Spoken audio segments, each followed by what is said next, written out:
Hello, hello. I'm Rhonda King of Rhonda the Real Realtor, your real estate co-star. Is homeownership one of your goals for 2023? Great, because I'm giving you the 7 steps to purchase your home. Let's get to it. Step number 1, hire a good real estate professional. Now, I recommend that you hire a local realtor who serves the community you're planning to move to and one that's knowledgeable about the market. You want to hire a realtor who connects with your goals of homeownership, one that's going to work on your behalf and have your best interests at heart. And also, it's going to boil down to how comfortable you are with this realtor. Do they fit your temperament, your personality? And at the same time, they should be assessing you to make sure that they are a great fit for you. What's your knowledge level as it relates to this transaction? Because if need be, they should be able to assist with getting you over that learning curve and provide resources that would teach you more about the entire process. So step number 1 is to hire a good realtor. Step number 2, apply for your mortgage. Most realtors have lenders they can refer you to who they work closely with. However, I do recommend that you apply with 3 different lenders. Here's why. If you apply with 3 different lenders, you have a good idea of the amount you qualify for, as well as the interest rates you've been offered. Not all lenders are the same, and they all have different products. If you're looking for a down payment assistance, guess what? Not all lenders offer that. So you want to pick 3 lenders who will meet your financial needs.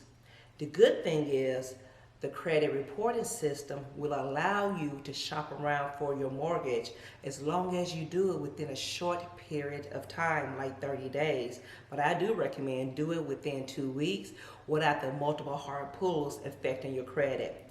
And I will do another video to talk about the most common types of loans. So now that you are now pre-approved, the lender will issue you or give you a pre-approval letter. And that pre-approval letter will allow you to shop around for a home, which is the next step to begin your home search. This is where you're going to work closely with your realtor to find you the best home within your budget. Keep in mind your commute time to work, school, and other places because the location of your home can greatly impact your daily schedule. So now that you and your realtor has been looking at homes and you found a perfect one for you, it's time to submit an offer, which is step number 4.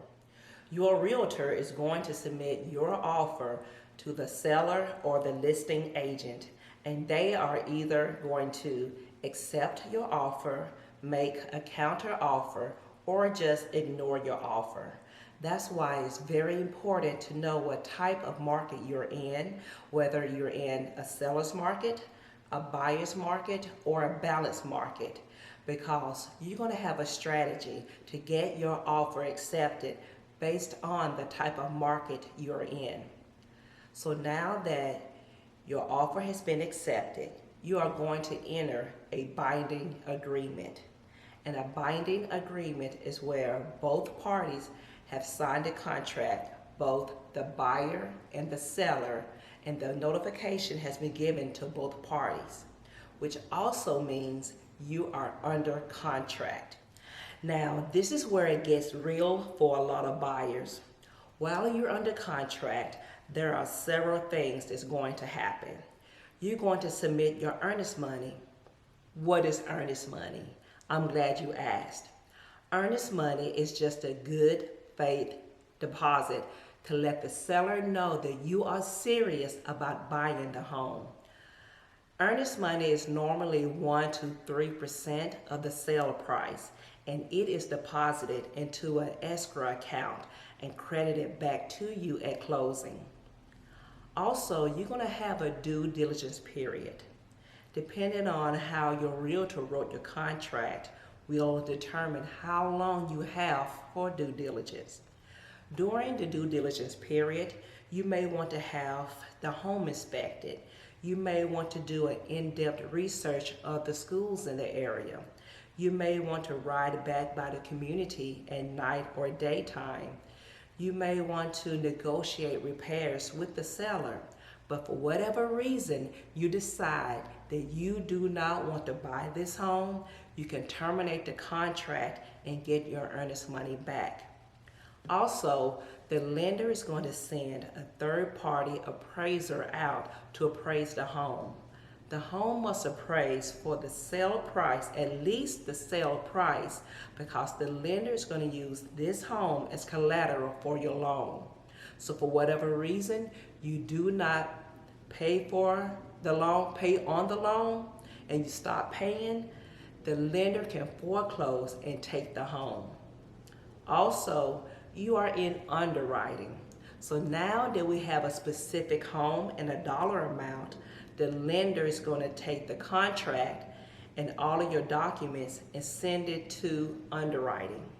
Underwriting is just a process the lender uses to take an in-depth look at your credit and financial background to determine if you are eligible for the loan.